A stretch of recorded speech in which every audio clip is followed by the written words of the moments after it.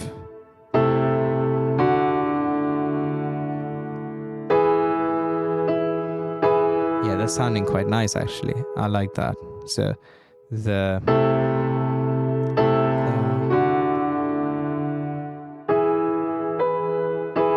so as you can see, that's quite a very nice, and then very nice. The parts are moving quite nicely, and then you get that final resolution. Sorry for my terrible sight reading there, but yeah, you can still hear the parts moving quite nicely. Right, now the G7 chord, we have the G, the B, so we need the D and the F natural. So I'm going to put in the F natural first. We need that there, and that's going to be tied in with the next one because it's a suspension. So we have the G, B, F, and then, of course, the D. This jump is perfectly fine again, because, it's just going fifths in fifths, so it's perfectly fine. Jumps, actually, if you keep using jumps, you know that you're not having any parallel issues anywhere, so that's actually quite reassuring. Now, I might put in some chromatic movement. Ooh, look at that. I might be able to put in some chromatic movement. Can I? I might be able to. Yeah, what if I do this? I go from a G to an F sharp to the F natural. So the alto line goes. That's quite nice. However, that means here I'm getting some. I'm going to have a chord that has 3 Gs, but that's actually fine. I can have a chord with no fifth. So if I have the B there, that's quite imaginative. So, and again, the anacroustic bar, the last bar of the beat, quite a weak beat of the bar, a slightly weak chord can be pardoned, especially in the name of part writing, because we're getting that beautiful chromatic line in the altos. And then, of course, we have the D F sharp A, we double the D in the tenor, might put in a passing note there. And that is that. Moving on to the next line. Oh, that's very nice, because the moment I see a 2-2-1, I'm very happy. Here the 2-2-1 is going down to the D, so we're clearly going to a D major there, which is the 5th in the key of C major. So I'm going to just write down D major. Remember, we're in A minor though at this point here, so we're going to have to modulate to a G, to a D within that phrase. And then, of course, we end with G major, so not too far left to go. We're doing well for time too. Yes. So I think you're given 5 hours for the chorale exam, 5 to 6 hours or something like that.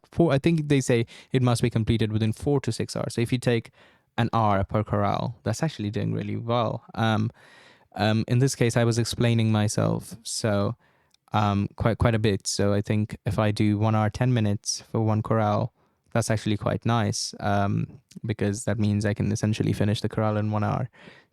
So 1 hour is doing really good for time, because you're leaving a lot of time to just go and double check for parallels and consecutives, which I am gonna do after this. Maybe I have put in a consecutive or parallel somewhere. If you find one, do let me know, and that's gonna be fantastic. Right. So last 2 phrases. Let's do these real quick. So D major 2-2-1. I'm gonna go down to the last phrase once, because I want to look at that cadence, and that cadence does right. And so I think that's a 1C5-1, clear 1C5-1 probably. So probably gonna go.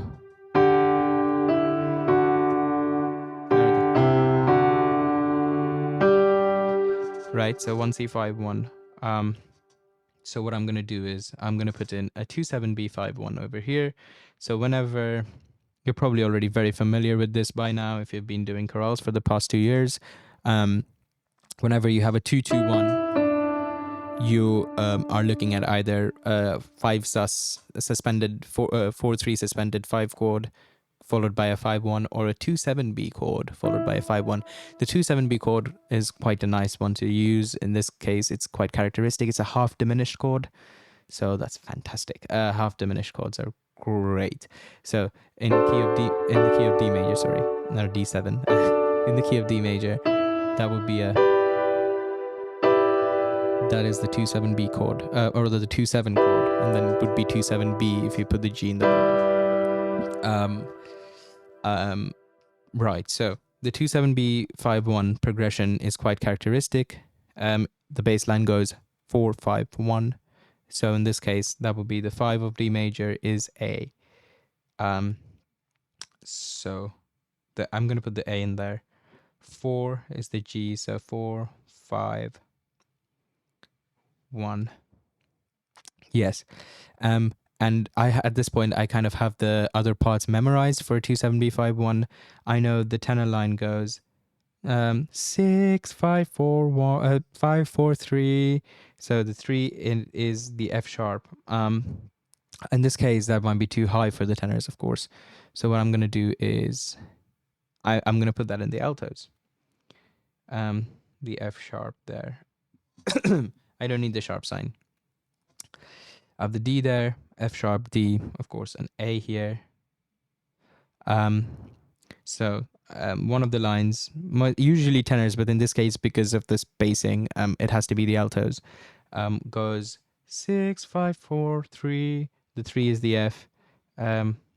So I know this is how it must progress. Right, so the alto and the tenor, alto and the soprano would go. And you can hear that very nice kind of progression between those two.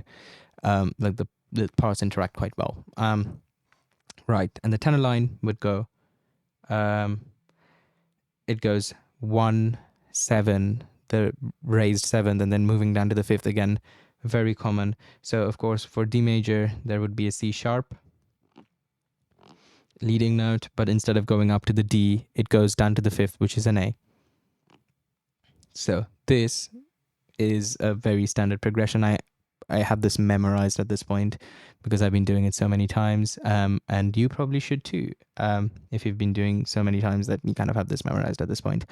But if you don't, it's quite easy to work through. Just put in the notes, the appropriate passing notes, and you would end up with this progression. Right. Because that is D major, we must plan the modulation back to G major from A minor to D major. So now from A minor to G major is pretty simple. If we have an A minor chord at any point, which we do right here, right? No, we don't.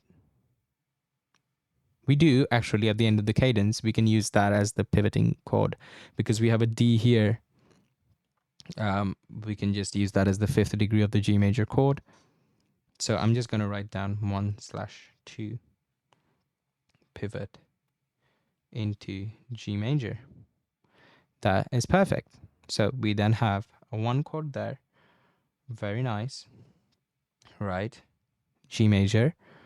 Then moving on, we have a B. Right, we have to use a 1 again. I'm just thinking if I can do something more crazy. What if I use a 5 chord there? Because I've already pivoted. I use a 5.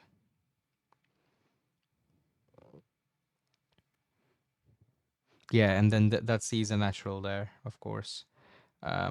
I'm going to put the natural in brackets just to remind myself that that is a C natural. And that is actually quite nice, indicating the go, because if it was D major, it would be that. But, the moment you go back to the C natural, you're indicating your move back to G major.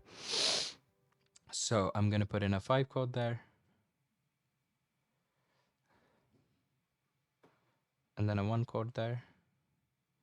I'm going to put in the voicing there as well, maybe. No, maybe not now. But that again is the ideal voicing, as I said, the 5th in the lower stave, 3rd in the upper. And we are going to a C major chord there. I'm going to do a 4, B, not a minor 4. Oh, wait, did I put in a minor 4 somewhere else is what I remember writing a lowercase 4 somewhere. Did I? No, I didn't. I'm just being stupid. Sorry, my bad. So I'm gonna, that's quite a nice bass line. I might actually try and make this work because the bass line is so nice if I do it like this. Although that doesn't work because I end up with the C and the D.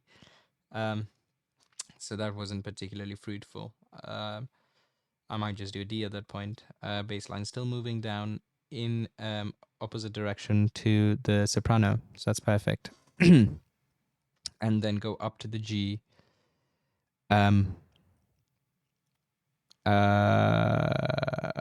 Yes, that's perfect. So now we have an octave jump in the bass, which is great. And then this, we can use the pivot because we can write a 1 chord there, which is a G major. We're pivoting from the G major to a D major tonality. I'm just trying to think. Yeah, we have to use it because at this point there's still a C natural, so we're clearly still in G major. So I think yes, this has to be the pivot point. 1/4, and then we pivot. That is great. In this note, intersecting with the soprano isn't too bad. If this was there, that would be clearly wrong. Your note cannot cross the level of the soprano note in the previous crotchet beat, or quaver beat, doesn't matter. But yeah, it can be on the same level. Right, so let's quickly fill that up. So we have the ideal voicing again, like that. I'm gonna put in a passing note, the D in there. We might have opportunities for suspension, a lot of suspension opportunities. We might do a chain of suspensions. How about that? Let's put in a chain of suspensions. So continually like repeated suspensions in 2 bars or 3 bars if possible. In this case, I might do a suspension here and here. So repeated suspensions there. I forgot to put in the name of the chord there. That's a 5 chord. So what I'm going to do is 4/3 at that point probably. And a 7/6 at this point. 7/6 because it is a 9/8 suspension, but because it's in first inversion with the bass line, it would do a 7/6 in terms of intervals. So, but essentially, if you think of a C major chord, you're just gonna go that suspension, yeah. Although we already have a C there, so we still can do it.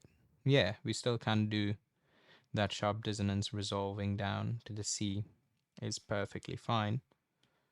Take more space to be neater. Right, and here we can do a G to F sharp, and it actually works out brilliantly because the G exists in the C major chord as well. But now we're missing no, we're not missing an E. Perfect. Things have worked out brilliantly because the E is in the bass line. Right, so we have the D major chord there. We are having a suspension there. We must have a D here somewhere. We actually do. So this is working out brilliantly so far. This is chain of suspensions idea. So here we are having a 7/6 suspension. And here we are having a 4/3 suspension. And there is a bit of a chain going on, which is fantastic. It's very nice and very imaginative. You're going to be very well appreciated for using chains of suspensions. Right, and then over here we have the D, F sharp, and the D, so we just need an A. And again, the leap from the C to the A down a third is not too bad. Although ideally, I think I'm going to go up to the D. It's fine because we're omitting the fifth, so no fifth chord. We had one more no fifth chord. These you can use them not too often, but you know, when you need them to exist, you can use them. I actually, I just think there is one other place I might want to tweak a bit, which was one of the suspensions I did. No, those are all fine. Yeah.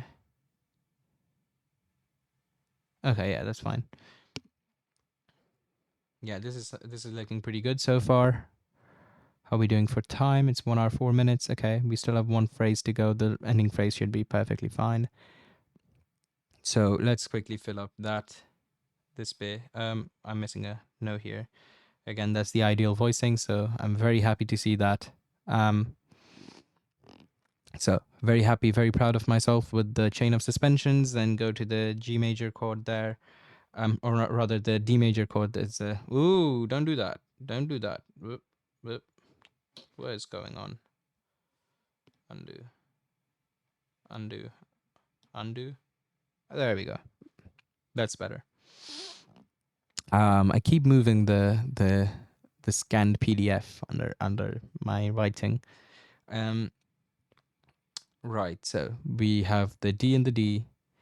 We need an F. So this is going to be the passing seventh. Oh, I've done that again. Right. There you go. So this is just going to be the passing seventh. So it's actually very nice, creating a seventh chord essentially. So I have the D. I need an F sharp. Perfect. Right there. And an A. Perfect. Right there. The A goes up to the D, which is great. And the F sharp goes up to the G in the next bar, which is perfect. Very nice. Right.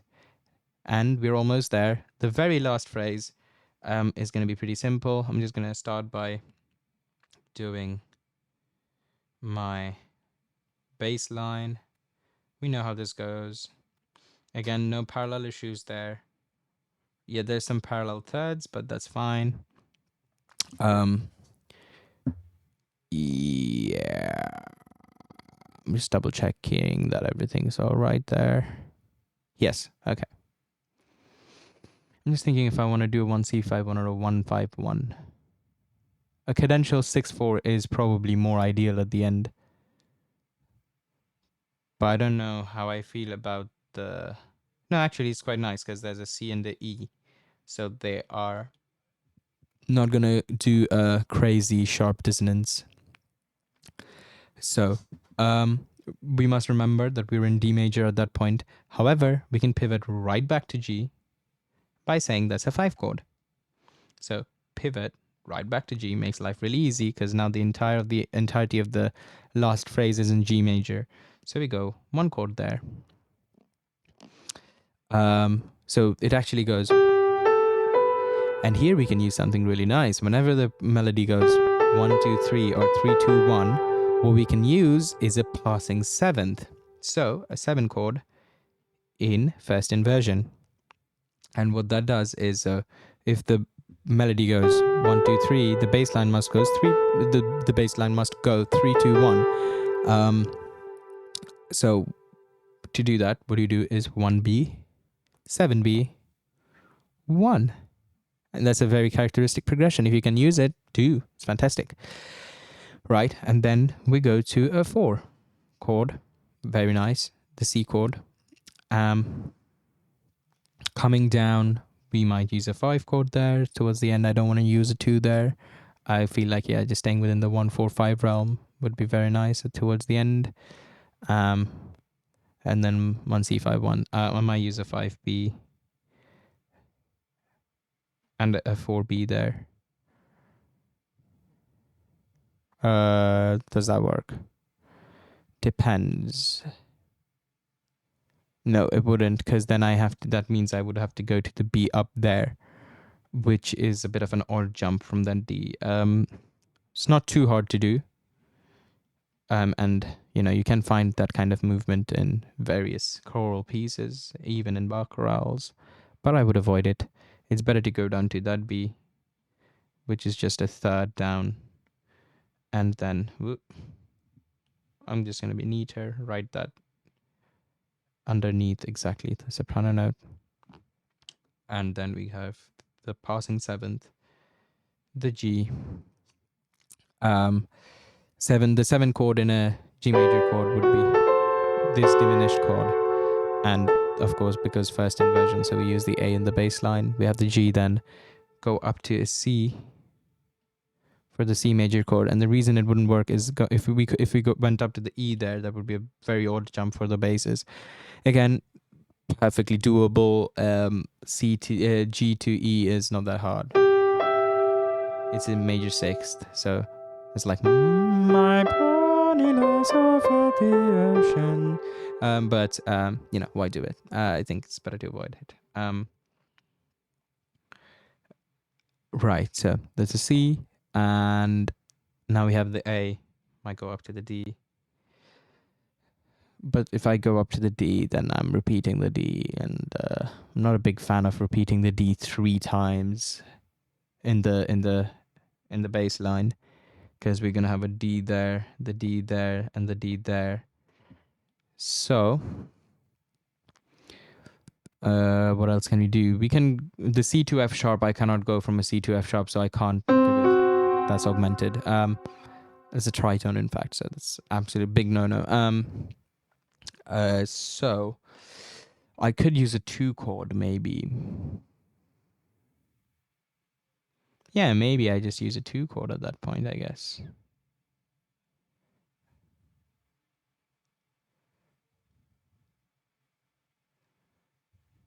Yeah, maybe a 2 chord. 2 to 1. Is there a better option? I'm just trying to think of better options, if there is any. No, I think I'm gonna end up with using a 2 chord there, so I'm gonna do this. Very important, I didn't use the lower auxiliary, I used an upper auxiliary, because the lower auxiliary would mean it would go from a C to a B, which would create parallels with the soprano line there. Parallel octaves, in fact, it's a big no-no. Right, so that's looking nice and dandy. We have the bass line sorted. Let's finish up the cadence there. So we know that it would end like that. Classic part writing, classic, arrangement of the notes in the chord. We have the D, we have the F sharp, we need an A, we have another D, that's very nice. And the one C would be a G, B, D. We have the G, we have the D, we have the B here, and put in another D. Yeah, the fifth being doubled in a second inversion cadential 6/4 chord is the best way to go. So that's very easy, nice and dandy. We have 4 chord there. We have a 2B chord there. We have the A, we have the C. We put in an E. Going well so far. No parallels, at least none that I can spot. Yeah, make sure there are no parallels with, let's say, that and that. Yeah, very important. Those are the ones that are missed the most easily. Yeah, it's quite nice that these two are moving up. This is moving down, and this is staying in the same place. Very nice. No risks of parallels there. So we have A, C, E, put in another A. Very nice. The A would go up. Create some parallel sixths between the basses, bass and tenor, but that's perfectly fine. Parallel fourths between the altos and sopranos, but that's fine as well. So we're doing very well. We put the C, we put in an E there and the G there. Great. We have a 1 there, so we have a G, we have a B. We put in a D somewhere. I think the tenors have been very comfortable for way too long. We need to make them jump. So D to G again, fifths, perfectly fine. So we have the G, B, and then we have the G there. Put in a little passing note. Beautiful. We're doing very well so far. And now we have that 7B. So of course, that's the 7B chord. Usually in a 7B chord, you like the root note or the third degree of the diminished chord to be doubled. Well, I shouldn't really say third degree because it's a diminished chord. But yeah, in this case, it is quite clearly the third degree, because it's a 7 chord is built off the 7th degree of the scale, which is the F sharp. Right, so we have the F sharp. Oh, have I done something bad again? I might have. Fix it. There we go. Right, we have the F sharp. We have the A. Now we need the C in that chord, which comes to us quite easily. Right there in the tenor part, we have no double. No, be very aware. This is not a parallel fifth because C to F sharp is a tritone, and then we're going. Or rather, so that's very nice. There were no issues of parallel fifths anyways there. Even if the F was a natural, there would have been that's parallel fourths, which are nice, but that's the tritone resolving, so that's pretty nice as well. And the last chord that we have to harmonize. Ta-da-da, drum roll. We're almost there. I'm just making sure I remember where the other parts are. So we have the G, we have the D. Remember, the alto goes to a F sharp, so I might put in a passing note there. The tenor has a C, right? Yes, the tenor has a C over there. So I have the G, B, D, put in a G there. The G jumping up to the C is perfectly fine. And there we go. We have a fully harmonized chorale in an hour and 15 minutes, which is great. So if we do 2 chorales in an hour and 15 minutes, that's 2.5 hours, and you still have so much time left to check through, and which is great. You must spend time checking through. Oh, the suspension issue that I was talking about right there. I think I would like to avoid the fact that it is going down by a third after that, which I later realized might be a bit of an issue because what we have there is a, where is it? And then goes down to the,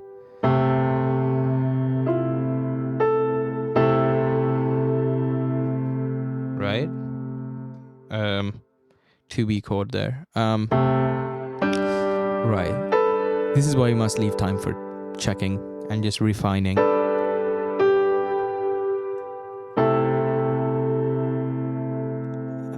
It's all right, but I still want to fix that if possible. Now, something you can do is you can do this. You can add in semiquavers. That's actually allowed. Not too often. But I don't want to do that somehow, and I don't want that accented passing note. So what to do? I can remove the suspension. I'm not too proud of that. Is it? I can go up to the A there. Oh, actually, let's do that. Let me double that A.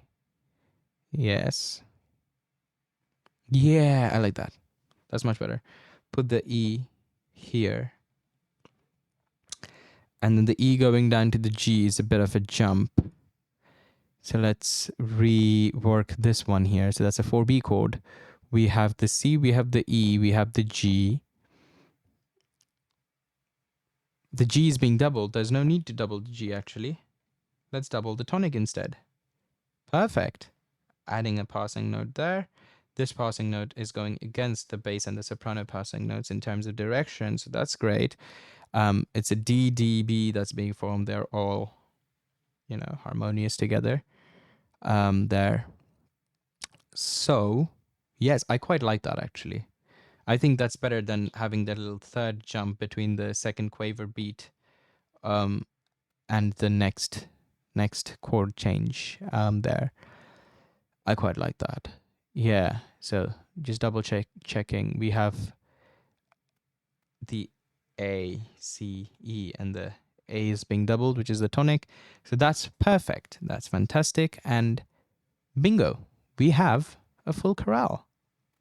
All nice and harmonized. And hope you guys enjoyed the video. And if you found any mistakes, if you have any suggestions, if you have any questions, do pop them down. I might make more of these kind of videos over the next few days because, well, I'm practicing anyways, and why not make a couple more videos? YouTube prefers more content, so might as well do that. And yeah, if you want me to make any other videos focusing on specific cadences or suspensions, explaining, I didn't explain everything in like detail, like all the way from the basics, because that would take ages, because I wanted to complete the entire chorale. But if you want me to, I'm very more than happy to do it. So do send me comments on what you want me to do. If you want me to explain something, suggestions, if you've spotted any mistakes, let me know. That's very much appreciated. So hope you enjoyed the video. Hope that was helpful. Hope you learned something. And I will see you in the next video. And also, I'm gonna play the chorale. I'm gonna record myself playing it. I won't be able to sight read it perfectly, so I'm gonna go off camera. I'm gonna record it in bits, and I might record it on a piano or an organ. I'm gonna see which one sounds better, and then I'm gonna play it right now by the magic of editing. See you in the next video. Bye bye.